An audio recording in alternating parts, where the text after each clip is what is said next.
Sugod karong buwana, mupahamtang na ang lokal nga kagamhanan sa dakbayan sa Lapu-lapu og environmental fee alang sa tanang mga water sports ug recreational activities. Ani ang report.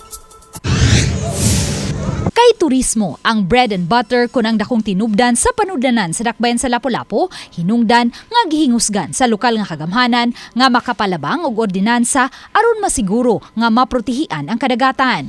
Niadtong Disyembre 20 lang, giaprobahan sa konseho ang revised version sa environmental fee. Part of the ordinance na section dito nga mag-create usata og technical working group to draft the implementing rules and regulations. Pero definitely, ato na gyud na siyang ma-implement.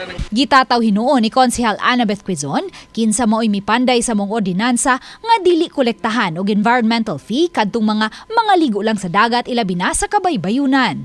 Ang kolektahan lang og environmental fee mao ang mga water sports og recreational activities. Hinoon exempted ang mga residente sa dakbayan sa Lapu-lapu nga makapresentar og ID diin napatik ang ilang address. Samtang exempted usab ang mga batang na nag-edad og 12 anyos paubos.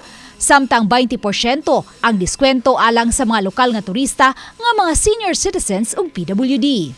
Ang mga pantalan sa Angasil, Punta Inganyo, Maribago ug Marigondon ang lakip sa mga dapit diin himuon ang pagpangolekta.